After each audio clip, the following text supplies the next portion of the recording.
¡Órale! Sí, señor!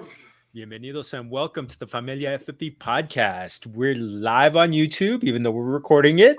And gracias everybody for joining us. I'm Jorge Georgie Martin and primos Hector Reyes and Ricky Torres in la casa. Hola. ¿Cómo estamos? Salud. Good, man. What's up? Ready to go. Happy to be here. Yeah, Oh, money. Happy to celebrate a new holiday. A new holiday because Hector is Primo Hector. He's so special. It's so Yeah. Congress is passing and is making my birthday a national holiday, right? Exactly. June 19th. June 19th. Obviously, it's a special day for our familia because Hector was born on that day. But also, it's Juneteenth. So it's going to be a national holiday. So, Hector, you never have to work on your birthday for the rest of your life. Thank you. Oh. Well, I will say it's kind of cool because your occasion and the fact that everything is kind of opening up again. Thank you, June 15th. Yes. We're going to get there. There's going to be some celebration. There's going to be a familia celebration for what feels like the first time in like a year and a half. Yeah. I feel a little dumb, but I actually thought Juneteenth already passed. And now I'm like, holy crap, I'm actually... No more for you. And Juneteenth, just so I everybody thought knows, it had passed. No, June 19th, which is that's the official, like the recognized day that slavery officially ended, right? That's Right. That's my understanding. So that's pretty cool. Very cool. So I'm glad that they're making that a holiday. That's awesome. I'm glad it's being recognized. Yes, I mean, long overdue. Yes. But, Primo, cheers to you. Salud. Thank you. Salud to your birthday. We'll get to celebrate together. Woo-hoo. Sorry, Ricky, you got to time. work that day, so we'll raise a glass to you. There is a rumor that I started. That I might have the day off. Oh. I wish. Well, unfortunately, when hospitals don't close, so sorry, Primo. But there is a rumor that I started that I put in the ask with El Comisionado, Primo Victor, your brother, to draft our draft order on Saturday. Ooh, Okay. yes. So generally, do it's it Do the lottery for the lottery. Yeah, usually, Yes. we select our draft order. Usually, that's 4th of July has been custom for the last 10 years, and Yes, so now, because so we'll see. people get together on 4th of July. But Yes. Yeah. So since I told Vic that I had unfortunately had other plans for the 4th of July, so I'm like, okay, come on, can we do it on the? So hopefully after a few beers we'll do that, and then we can also talk people into Fab. Yeah, we'll see. We'll see about that. We tried that. We tried to get that started last year. It didn't. it's so never materialized. easy. It's so much It's fun. just- We'll see. Fab is We so shall- much we- better. I love the tradition we have because honestly, our whole heritage, it's all about tradition. But our I fantasy know. football needs to change a little, other We'll than see. just getting more and more And expensive. I think Vic was also on with Fab. I think he was also on board with Fab. So He's the we'll one see who how- wants it. Yeah, I Yeah, think he we'll see how it wants it. goes. I can't talk you guys into PPR, but I could talk. I could at least I talk. think Fab. Fab may. what may do have you think legs. of half point PPR? Is that I like it. I like half point PPR, but I don't think that'll switch. I don't think it'll change. Our league, like you said, it's rooted in tradition. I kind of go when it comes to scoring formats. I like full point first, and then half point a little bit, behind, and then standard number 3. I just don't like everything just being yardage. I Yeah. will love standard because it's been the first one I did. It's the one we've done. I've whooped y'all's asses like 3 times, so I'll take it. Está But you bien, know what? está bien. Whatever. I'm in a PPR league that started as a point per rush as well, or a half point per rush, and I've won 3 championships there too. So I mean, I like them both. You're dual Like them threat, both. baby. But my Dual threat. standards close to my heart because of the family. There you go. Well, I'm going to be, and obviously, we're going to go Bizarro and do the Superflex League, and we'll do some recruiting on Saturday with that. And, That'd be cool. Yeah, that'd be fun. That's going to be good times, baby. Yeah, That's going to that'd be be good fun. times. I just Yeah. love the running back. I love the strong running back, and only standard lifts them that high. Yes, that's where Yeah. where Derrick Henry's a stud, and so Yeah. vamos a ver. Vamos a ver. So yeah, you know, I like playing all different types. So that's the thing. I like the super flex. I like everything. I'm in so many different things. I'm in like 2 best ball drafts right now, and it's just it's crazy. It's crazy. And I'm in one long-term dynasty where it's like 8 hours to pick. So está loco right now. So this is a fun. You know what? My 24-man league or 26 roster dynasty league took 2.5, 3 hours at the most. Well, you guys were all together, so this one was this one's online. This is people across the country, and it's just, you know, I think we got like multiple time zones and everything. So it's fine. Está bien. But hey, Ricky, I know we got you for a short period of time because you got to get your fun in when you're not when you're not working. So when you're not saving the world. When you're not saving the world, you got things to do. Yeah.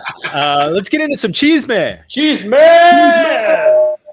So I don't know what, you know, when it comes to your knee, I don't know what's minor knee surgery, but Rashad Penny underwent minor knee surgery, and he got just to like withdraw fluid, or it just said had a little work. Had a little work done. They say like you go in there and scrape stuff out of a knee. Like that's what I've heard. I mean, and here we are. We're a year and a half after he had ACL surgery. So December of 2019. Scar tissue.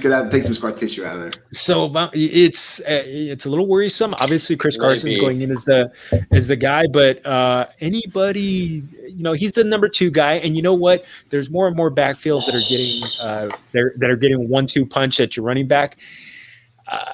Anybody want to take either? You want to take a late round flyer on this guy? Yeah, no one's taking him in redraft leagues. You're stupid if you do, unless you have Carson. I have him in my dynasty league, so I'm a little worried. I just got to get Homer and who's the other guy? DJ Dallas. Both of them are free agents in my dynasty league. I just got to find people to drop. So if I want, I can own that whole backfield. I'm not worried. Penny's a second guy, but they're not. There's no change of guard yet, and right. There's no way Penny was going to jump ahead Carson anyways. So I have a feeling he's going to be a guy who's going to be on the waiver wire, and he's going to have to prove that he's healthy. Waiver wire for us, like fantasy or like in our redraft league. I think he's going to be. I think he's going to go undrafted. If he doesn't do anything this year, he'll be in the real free agency. Well, no, exactly, yeah, because I think this is his last year of his contract. So no, I don't think he's. But I don't see him being drafted in our league. So right, I don't know. So number 2, this guy's going to have some interest, even though we've all had mixed reviews on him. Odell Beckham Jr. He's got an ADP right now. Where's he at right now? So he is. I've got it open right now. He is looking like he's pick number 68 in the 6th round of a 12-team league. He's practicing. He's at Browns minicamp. He's right now about 8 months past his ACL surgery. I think he had it in October of last year. So, the fact that he's already practicing at minicamp, I know our amigo, Dr. Edwin Porras likes, he's on his comeback list, which to me says good things. He's 28 years old, a little bit older than you'd want, but he's a stud. 6th round. He's been a stud, yeah, that's for sure. He's been a stud. Let's see. At one point, he's been a stud. So is Le'Veon Bell. Right. Yeah. 6th round. Who's taking a chance on him? I don't know, man. There's so many. I mean, we've talked about this ad nauseum. The receiver position is just so dang deep, yes. man. So deep. There's so many. I mean, why? If I'm there in the 6th round and there's guys that haven't had knee surgery, I'm probably looking at. Let me give you 3 guys. Let me give you 3 guys who are non-knee surgery guys. T. Higgins. DJ Chark and Chase Claypool. T. Higgins. I would take T. Higgins over OD. I would take Claypool way over all those guys. And then I take Chark. Yes. They're all. I mean, Higgins is whatevs. I like T. Higgins. But I think Higgins got a better quarterback. Yeah. Well, I mean, Baker Mayfield did play well there. second half of the season. He didn't play. He wasn't lights out, but he played. I mean, that game, that Monday night game, was one of the best games of the season. He was manageable, and he sucked when they needed him. Oh, Primo, that Monday night game again. Well, he sucked because there was like 3 weather games that it was just like Mother Nature just said, you guys aren't throwing the football. Stop doing commercials. That's right. Stop doing TV commercials. Let me mess up your living room. They probably already stopped calling, anyways. So I will tell you, but you know what? The thing is that the Bengals are going to have a sneaky offense this year. I will say that. Mm-hmm. And the Browns are going to be more of a running team, even though. Oh yeah, you got Chubb over there. You got Kareem Hunt. I wouldn't trust Baker either. I'd run it up too. Well, he's that guy. He's one of those guys that you get as your backup, and then you kind of like, oh, okay, this is the week he's got the great matchup. Yeah, he's plug and play as your number 2. Yeah, he's not the guy. He's not. He's the guy you're happy you have when you're in a super flex league or 2 quarterbacks. Mm-hmm. So we'll see. Well, one guy that people are going to be happy is on this news, Cortland Sutton. Vic Fangio said that he's not going to start training camp on the PUP list. He tore his ACL in week 1 last year. So he's gonna. Yeah, that. I mean, God, we were so high on him. Ay, Dios mío, we were so high. Lo queríamos mucho. Ay, era puro amor. They're expecting that he's gonna be full go by the. Do you still value him high? What's his ADP? His ADP. Keep talking. I'm going to find it. Well, I'm going to say the only reason I say it is I'm trying to trade for him. Trying to trade a guy who has Sutton. I'm trying to trade the guy Cooper Kupp and Allen Robinson, and I'm trying to 7th round.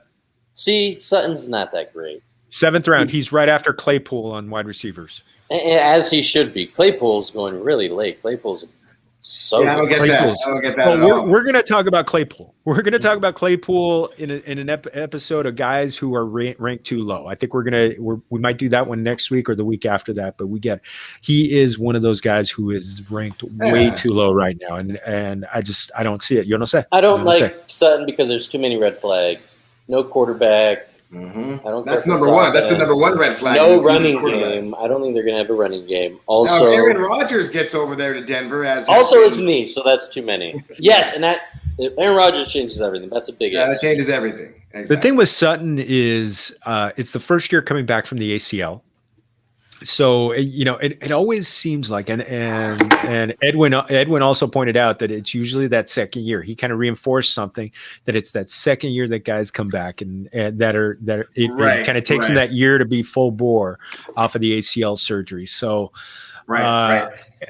And plus maybe it takes them that long to figure out the quarterback position. If Drew Lock comes in and takes a big step forward, that's a big if. Don't hate on me because I know you. I know you're not a fan. You did say if. It's like, has he shown you in any game that it's like if he keeps playing like that? He had some flashes. That's the thing. He's had plays. He hasn't had games. That's right. Perfecto. That's perfecto. True. That's a great way to say it. I think you said it exactamente. He just has had He has had flashes. Flashes like, oh man, that was amazing, and then like the next play he throws a pick. Like, wait a minute. Throws a pick or overthrows a guy. Anyone can do that. Yeah. Any NFL quarterback should be able to do that, but the great ones keep it going after.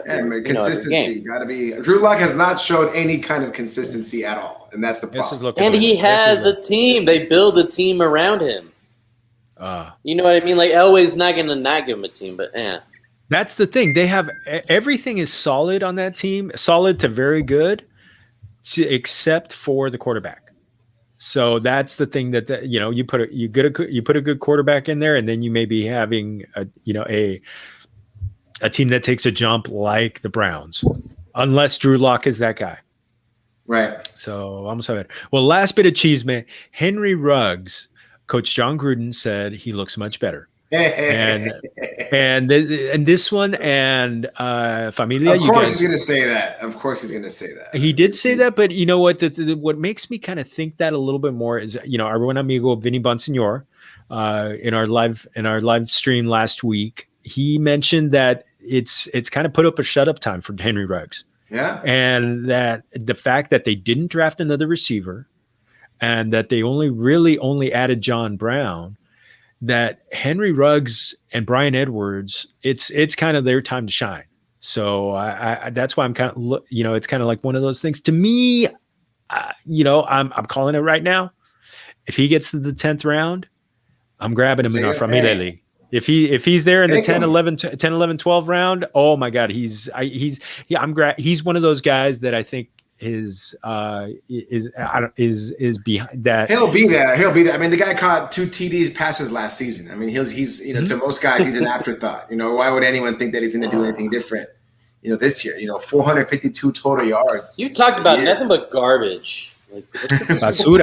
All right. Well, since we've been talking about, you know what? He's a guy that could, because they need that long threat, and you're going to have Darren Waller going crazy down. And Aguilar's not there anymore, is he? No, he's with. They replaced him with John Brown. Yeah, Aguilar was that deep threat guy. He caught a couple bombs last year, so maybe Ruggs becomes that guy now. It could be, or it could be Bryan Edwards. I mean, it's those two guys. It's their time. It's their time, and maybe put up or shut up. That's it, man. You're getting paid. Let's see what you got. Well, some guys that are already getting paid is the top. The wide receivers. The other there's another group of wide receivers. They're top exactly the ones that aren't on rookie contract. Yeah, exactly. Well, a couple of them, one or two. Of them are on this list. Yeah, but this is the last part in our 3-part series of top 10 lists, the early top 10 lists. So, since there's really only 3 elite tight ends and 2 or 3 more that could do well, we are not going to do the tight ends because we'll hit them in a different way later. Everyone knows. But yeah, exactly. We know the guys. Tú sabes, familia, you sabes. We're not going to insult you by being repeating, but wide receivers, something completely different. I mean, there are probably 20 guys who could be in the top 10 list by the end of the season. So I mean, wide receiver is that's the one position that's so fluid. I mean, and so deep. Yeah, and that's the thing is, well, these top 10 guys will probably, half of them will probably be like out of the top 10, officially next year because there's so much movement. There's so many factors, injuries and things like that.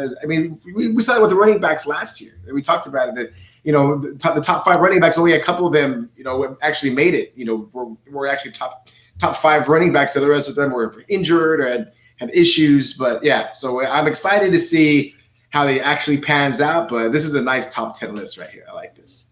No, it really is. And, let's start with the Cheetah. It's a great beginner's list. I think it really is. It's a good start. I think it really is. Hector, you and I both had Tyreek Hill as our number 1. Yeah. And the more I went into this list, I'm just go for it. I just don't think he is, but go for it, baby. Go for it because why? I'd rather you guys talk about Hill, and then when we get to the guy who I think's number 1. Well, heck, go for it. I know that you think it's AJ Brown, Rick, because you love the Titans offense. No, not at all.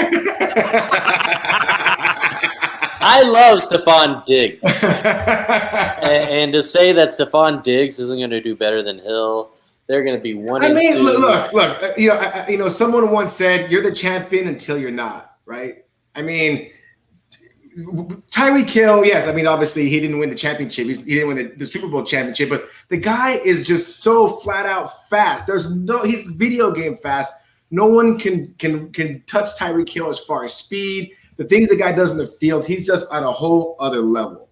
And until someone achieves that, or until someone dethrones Tyreek Hill from being the freaking video game that he is, he's going to remain number 1. I mean, the guy's got Patrick Mahomes as his quarterback. The guy gets to the Super Bowl every year, for the last couple of years. So how can we not say Tyreek Hill? Yes, I love me some Stephon Diggs too. Don't get me wrong. I don't completely disagree with your pick. Maybe Stephon Diggs be like a 1B to, Tyreek's 1A because it's pretty dang close. But Tyreek Hill, he's just the man right now. No one, I think, from a physicality, speed, quickness, agility, hands, the guy just has everything, and I just can't see anyone dethroning him just yet. The thing that I like about Tyreek Hill, Hector, that I wanted to add about him is he has the rushing component too. He got 2 rushing TDs. A lot of these guys, he gets the jet sweeps. They use that speed on him. He's so quick, man. His cuts, man. The guys, he's just breaking ankles out there. Yeah, he's nuts. Tyreek Hill's crazy. He had 15 touchdowns. He scored in 12 of his 15 games. So that, I mean, he's going to do that. The one thing that, I put him at number one initially, and then, I don't know if I'm going to have him number one when it comes to August, because of the fact that he only had 300-yard games. And granted, one of them was 269 yards, where he had like 200 of those yards in the first quarter. He has blows. He has those blow-up makes games. His stats look outrageous. So then when you see that it's not like he does it every week, it's different. I like my consistency. And that's the thing. But he does win. He can win you a game for 1 week. He can win you several games. I mean, he'll win you many games. No, but I mean, like, he has the ability to be the player that's going to win it for 1 week, and then the next week, get like 10 points. So then you're like, oh. The thing about it is, the latter part of the season, Mahomes was really like the last 5 games and throughout the playoffs, Mahomes really just targeted Hill and Kelsey. Mm-hmm. And that to me is the thing that makes me really think with the extra game. I think Hill could be up around 100 receptions for the season. But the thing I would like to see, Ricky, like you said, I'd like to see more consistency. He only had 100 yards 3 times. So that to me is something that's a little there were some other players who had the 100 yards rushing, 100 yards receiving, plenty more games. So that to me is the only thing I'd love to see a little bit more. You know what? I put a number 2 on this guy. Ricky, you had Diggs. I had Davante Adams on this one. I mean, his season last year was loco. I mean, estaba loco. Do you put him there at number 2 if it's not Rodgers? And is he still in the top 10? Yes, he's top 10. He's top 10. He's top 10 with Love? He's top 10 with Love, just from the simple fact top that... Top 10 with Bortles? Yes, and I'm going to tell you why. I'm going to tell you why. I don't know. A few years ago, I forget what year it was. It was like 2016, 2017, where Rodgers got hurt and he missed a big chunk of the season, and it was Brett Hundley back there. Oh, yeah, that was like I think he jacked up he cracked his collarbone. I think, right? He broke his collarbone. Yeah. Broke his collarbone. He only played 1 game the rest of the season. Yeah. Davante Adams was still a top 5 receiver with Brett Hundley. And so that to me has me thinking this guy is so damn good. It's kind of like, I mean, to me, the thing is, Allen Robinson did not have good quarterback play. He got 100 receptions. So I think there's a good possibility that Davante Adams is just so damn good that he's just going to be able to find. It's not going to be anything like what he had last year. I mean, it was 10 of 11 games from week 6, he scored a touchdown. This is like a bell cow, a lead caballo running back.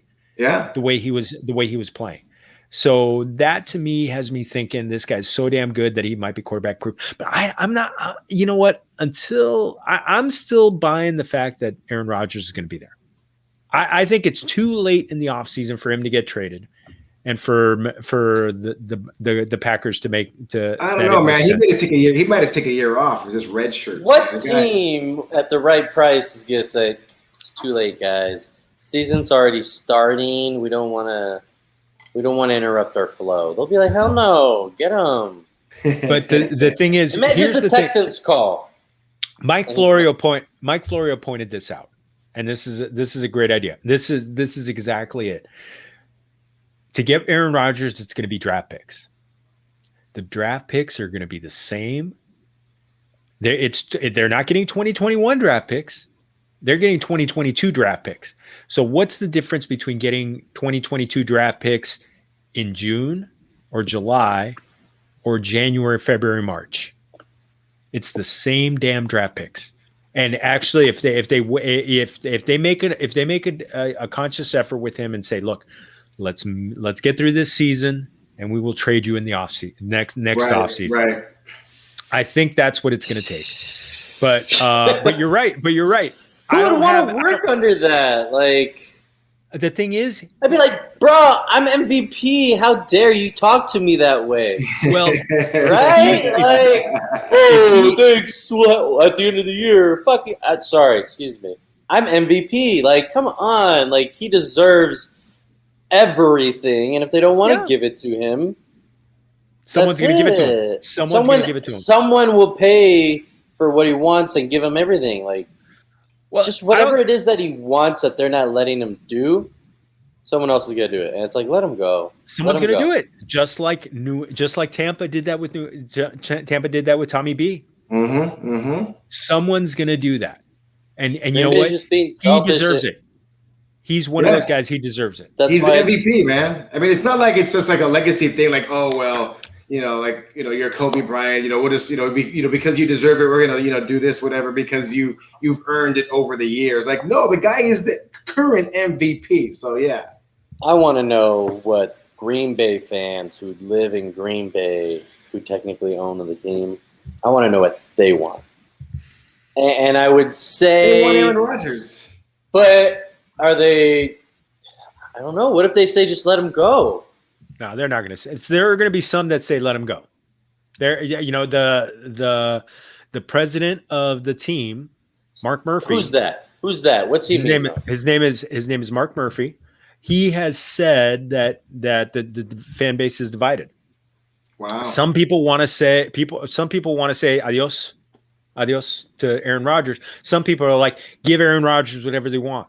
So maybe it's 50-50 or something like that. But you know what? I think they're a better organization. It's over. Yeah. All right. Let's move on. There's so much that needs to talk about. You know what? We need to talk about. Let's talk about guys that we know. I got we got DeAndre Hopkins. Love this guy. And just dígame, primo. Dígame. Well, I feel like there's nothing but room for improvement. I agree. No matter what, he's got a great quarterback who has nothing but improvement to show because he's so young, and Kyler Murray.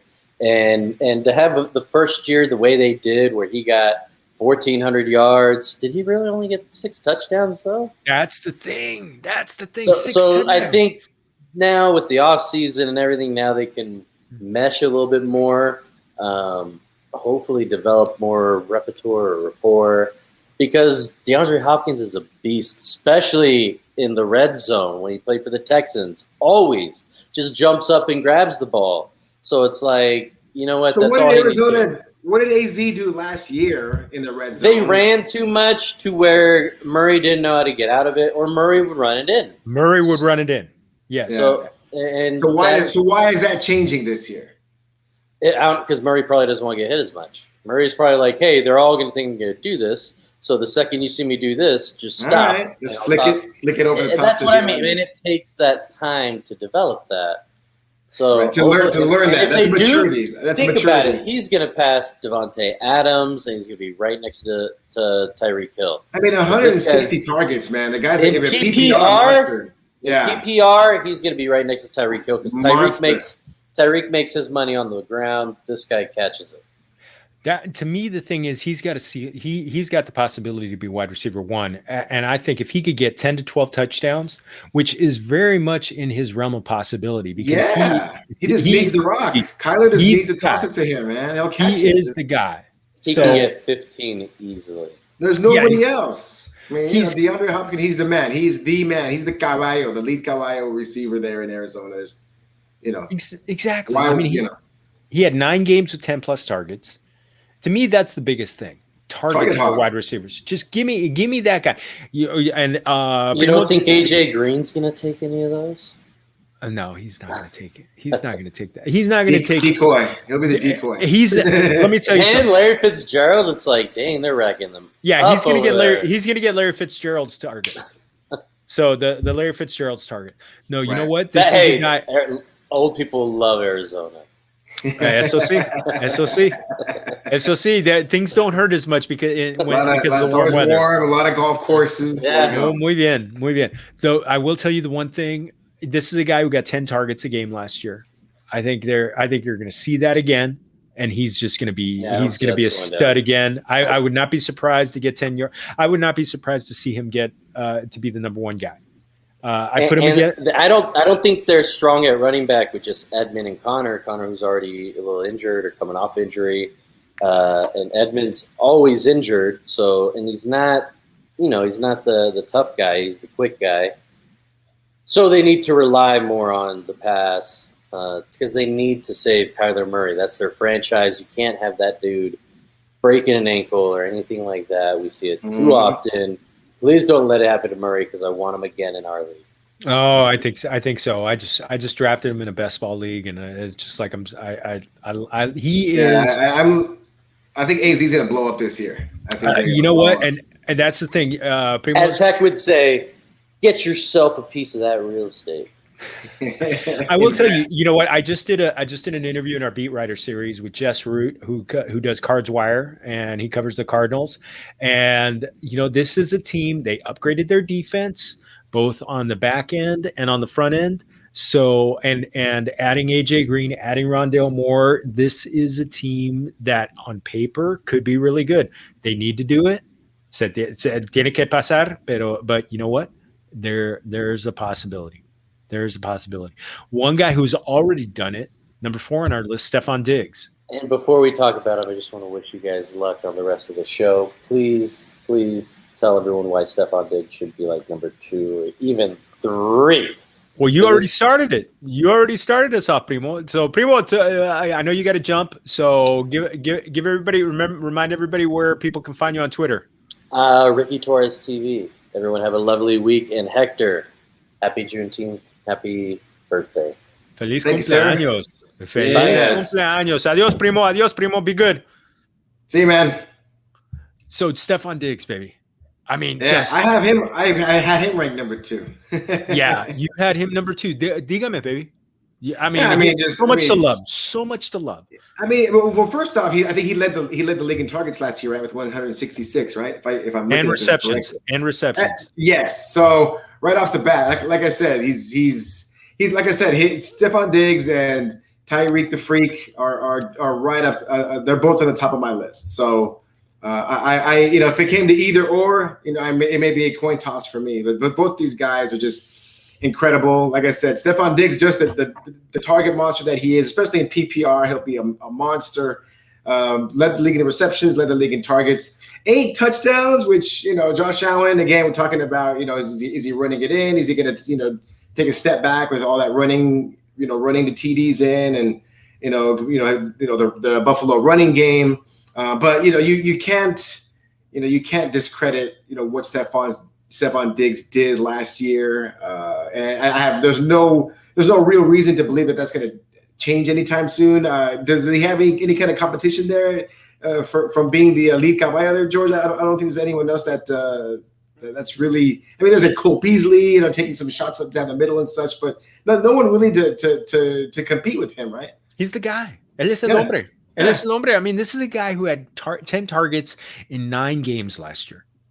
And I mean, he was an absolute stud. He won a lot of people their fantasy leagues because he had that week 16 where he had 9 receptions, 145 yards, 3 touchdowns. So there's a lot of people who love them. Stephon Diggs. And Primo Nico, that helped him win the championship last year.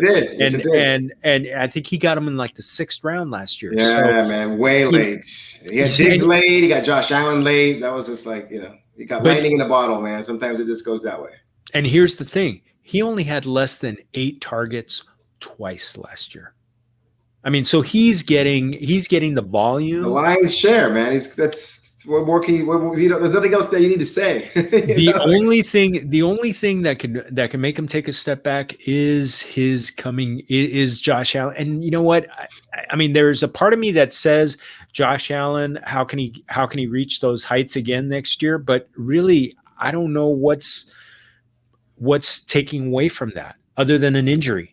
And God forbid, ojalá que no, let's light up. But that goes for any tandem, any QB receiver tandem. There's always the possibility of injury, the injury bug. Oh my God.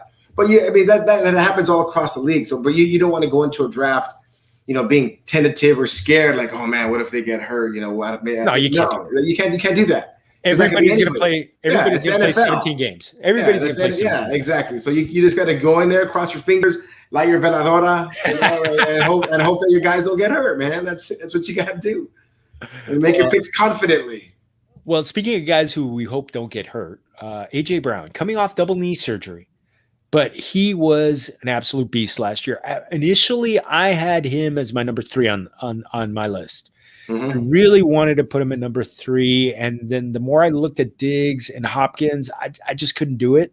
Not because not because of anything other than the fact that I still think AJ Brown's going to be the number 1 guy, but I think Julio Jones, Primo Julio, is going to eat into his a little bit of his targets. Yeah, of course. But this is a stud, and you know what?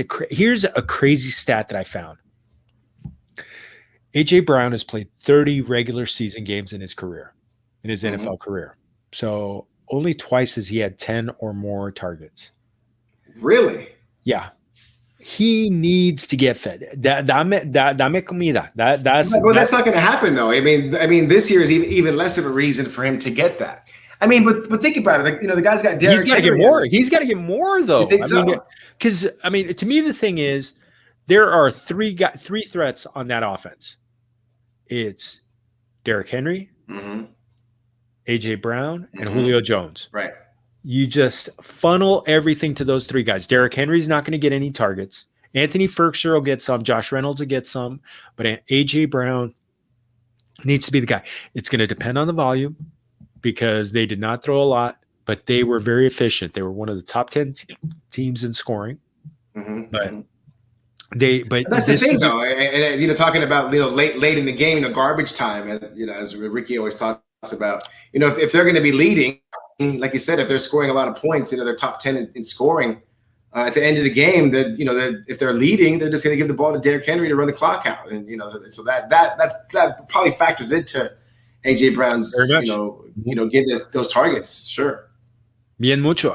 The thing is, I think they're going to be in some shootouts this year because they're just not. They didn't do enough on the defense. They beefed up a little bit of their defensive backfield, but they need help up front, and so I think they're still going to give them some points because they're not going to have the pass rush. I think they were number 30 in sacks last year. If that happens, then sure, that should lend itself to not having so many leads, and like I said, being in shootouts and maybe coming from behind and having to find AJ Brown a little bit more later in games, and that'll bump up his targets, bump up his yards, bump up his TDs, and because the guy can definitely do it. He's AJ Brown. I mean, he had 106 targets last year. To me, there is no reason that with even the 17th game, he's got to get it. And granted, he did that in 14 games, and there was one game where he didn't play very much. So really, it's like 3 games. I mean, it felt like I remember I had AJ Brown on one of my teams, and it felt like forever between games that he didn't play because he had like 2 games where he was inactive. And then they had the bye. So it was like 3 weeks of that AJ Brown. And it was like, Dios mío, when am I going to see this guy again? It felt like forever.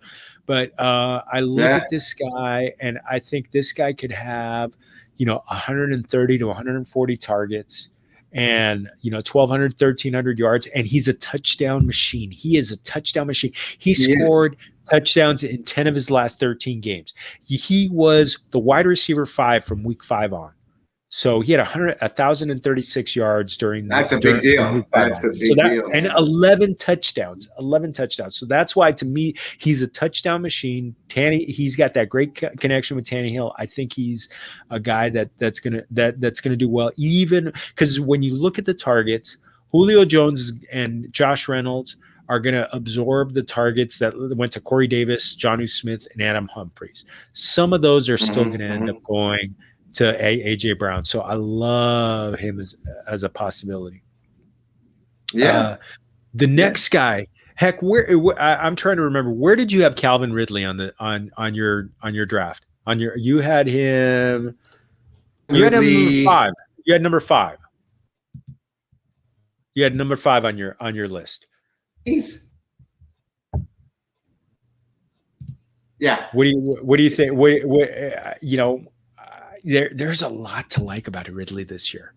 So much to like with no Julio. How you? I mean, Matty Ice. You're talking about consistency. Matty Ice is just always consistent. And we've talked about it before. Atlanta is synonymous with shootouts. They're they're the definition of a pass-heavy team.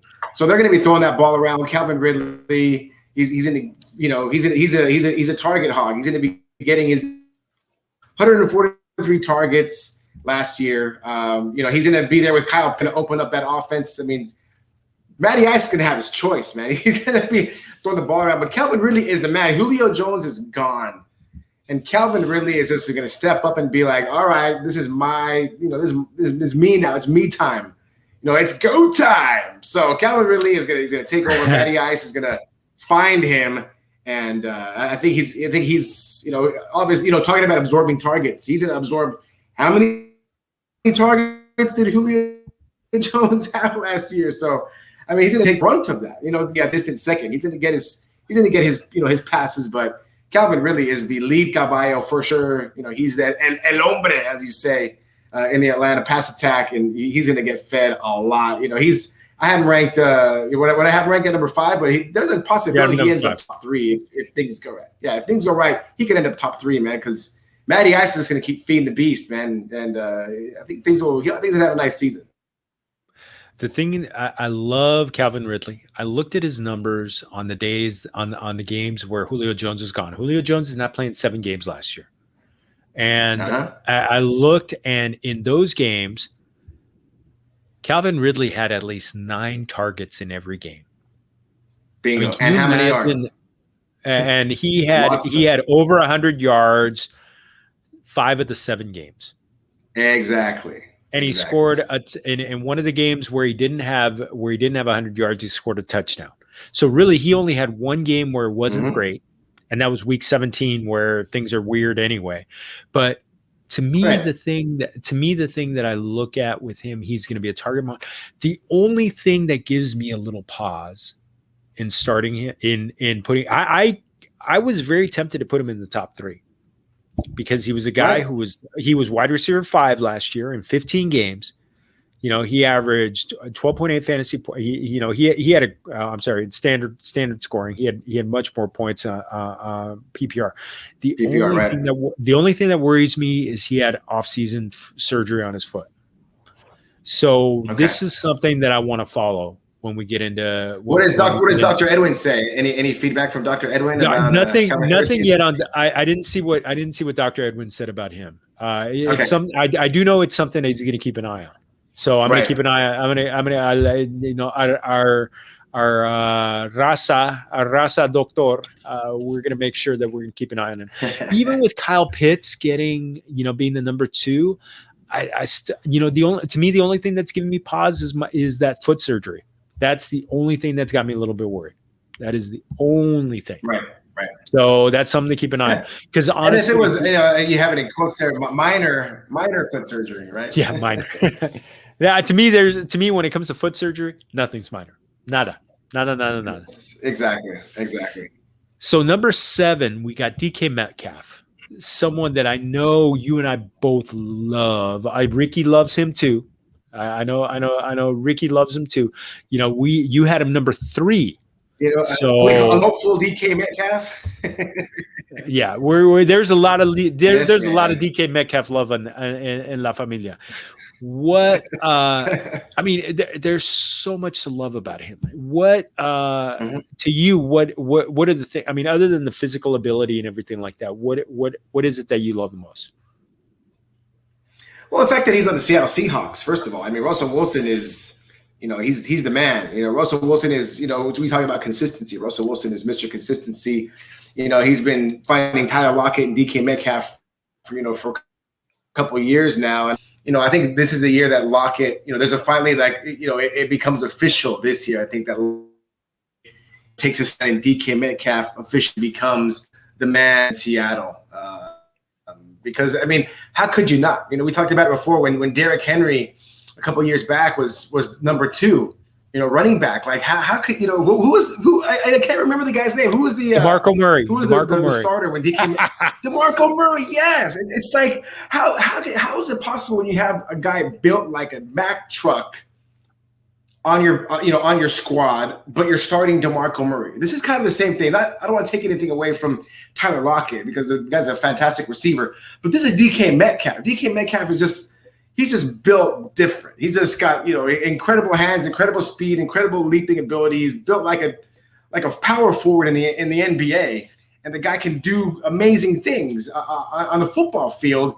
Why would he not be your lead guy? So I think they've given Lockett the respect and whatnot for the last couple of years, and I think now is DK Metcalf's time, and he's gonna, he had 129 targets last year. Paired up with Lockett. Still pretty good. I think that's going to take a jump this year. I think he's in the, in a PPR league, he's going to go off. His targets are definitely going to increase. His yards are going to increase. I mean, but the guy, he had 10 TDs last year. I think that's going to go up as well. So yeah, DK Metcalf. I mean, we can talk about DK Metcalf all day. The guy's he's just a monster. I love me some DK Metcalf.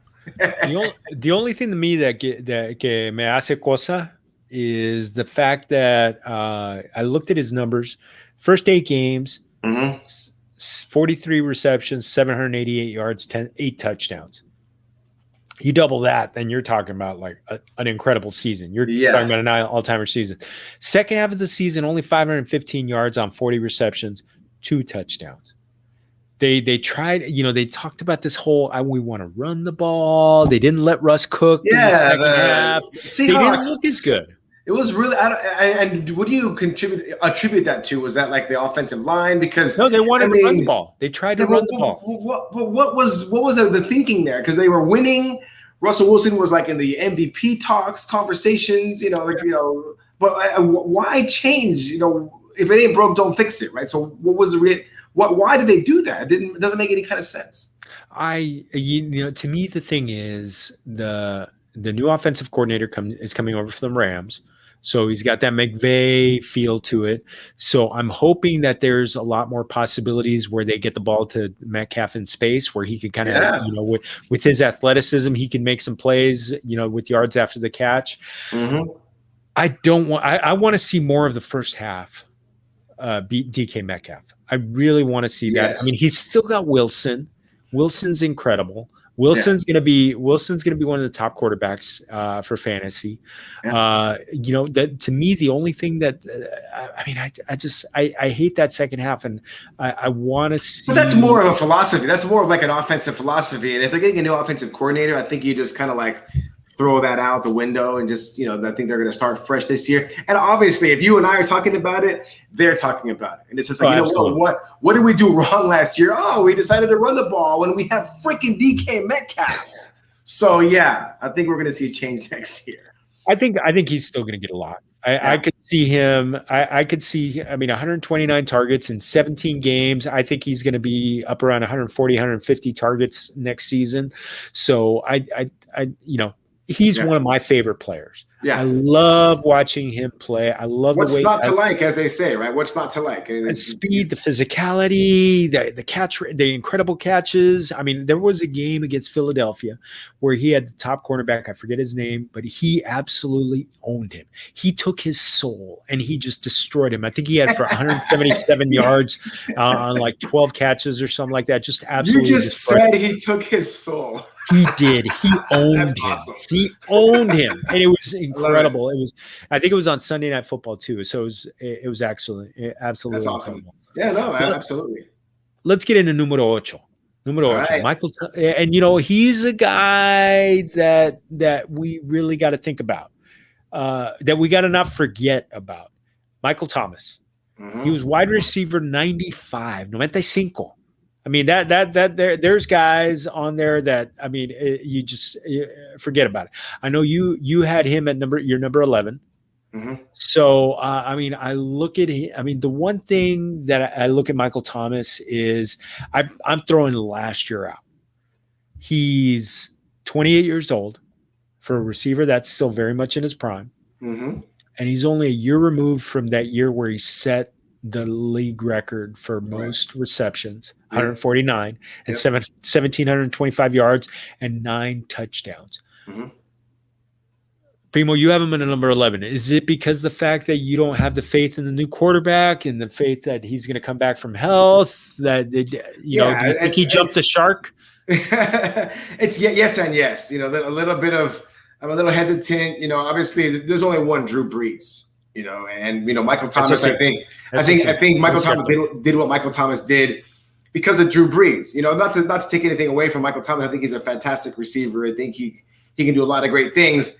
But that brings me to the second point that you brought up, which was his foot surgery. And, he's – I don't know the extent – ankle, yeah. I don't know the extent of it, but ankle – I think I'd probably prefer foot surgery over ankle surgery because if you're a wide receiver, your ankle is that's your livelihood. You got to make those cuts and make those jumps. And your ankle is, that's controlling everything that you do. And if your ankle's not right, man, you don't have the explosiveness. You don't have the ability to cut. You don't have the ability to do those things that you need to do as a great wide receiver. So I'm a little hesitant. Ankle's a tough injury, as a wide receiver. And again, Taysom Hill and Jameis Winston are not Drew Brees. So I'll take a little bit up. I still think it's a top 10. Or what happened at number 11? I have it number 11. Yeah, number 11. I put him at number 8. Yeah, I have him as a top 10-ish wide receiver, but I'm a little bit – there's guys that I would take ahead of him. I'm a little hesitant just based on those things that I mentioned. I'm a little optimistic if it's Jameis Winston who's the quarterback. Mm-hmm. I mean, the thing is Taysom Hill still fed him, but I'm looking at the fact that I think Jameis Winston is going to do a little more downfield. And I think he could unlock something that hasn't happened with Michael Thomas. And to me, Michael Thomas is a guy that plays with a chip on his shoulder. Yeah. And I really feel like this year he's going to be like, look, I want to prove that I'm the man. El hombre. Right. Kind of like Kobe, like I can do it without Shaq kind of thing. Muy bien, muy cierto. You know what I mean? Kind of that kind of attitude. Yeah. So yeah, no, and yeah, to your point, I agree with you. I think Michael Thomas does play. He's very, what was his Twitter? His Twitter handle is can't guard Mike. Can't guard Mike. Can't guard Mike. You know what I mean? Like there's a certain arrogance, and a confidence. I think is more maybe the right word to have a Twitter handle like that. You can't guard me, man. Even when he's 90 years old, his Twitter handle is gonna say can't you can't guard Mike. So which is awesome. So yeah, I agree with you. I think he's gonna play with the chip on his shoulder. He's gonna want to prove that he can do it without Drew. So yeah, I think he's gonna have a great year, and he's gonna go out of his way to try to do that for sure. And right now, he could be a bargain in the 3rd round. Yeah. So I mean, if you go running back, how do you feel about grabbing Michael Thomas in the 3rd round? No problem. I wouldn't have a problem with that. If I have running back, yeah. If Keenan Allen's available, I'll take Keenan Allen. Well, let's talk about Keenan Allen. All right. Keenan Allen, in average draft position, according to Fantasy Football Calculator, he is going at the number 27 pick, which is ahead of Michael Thomas. So I put him. Mm-hmm. For the purpose of this script, I put him ahead. Keenan, this is one where I wish Ricky were here with us. So yes. Que él estaba aquí con nosotros, but we'll channel Ricky, and we'll say all those things that Ricky would be saying right now. In the off season, I got to tell you, one of my favorite moments is when I asked Ricky who would he draft between Michael Thomas and Keenan Allen, and he told me to shut up.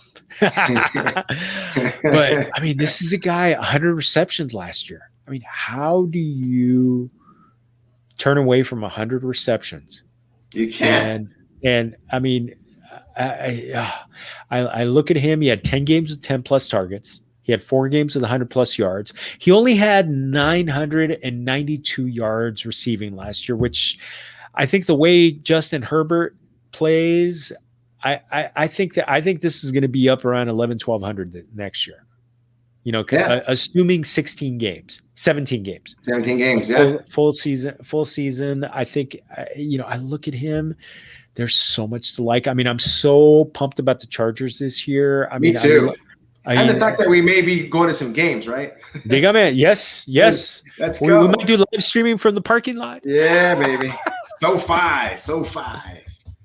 But yeah, man. And to add to that, we talked about Michael Thomas, obviously with the Saints offense. The Chargers are now getting the Saints offensive coordinator, right? Joe Lombardi. Muy cierto. So we talked about a couple of years ago where Michael Thomas was getting fed obviously set the record in the NFL for most targets. So why can't Keenan Allen do the same thing under a Joe Lombardi offense? So I'm excited with that idea is Keenan Allen will be, basically the Chargers Michael Thomas, right? And they have but now they have a guy that can be. I don't want to jump out too early and compare Justin Herbert to Drew Brees, but based on what Justin Herbert did last year, he can definitely put up some big numbers. And in a Saints offense, this lends itself very well to Keenan Allen having a super year. The interesting thing, and this is when I had the compas on the beat, Fernando Ramirez and Gilbert Manzano. A lot of the talk is on the fact that I'm sorry, I had a phone call coming in. That Mike Williams is going to be playing in that Michael Thomas role.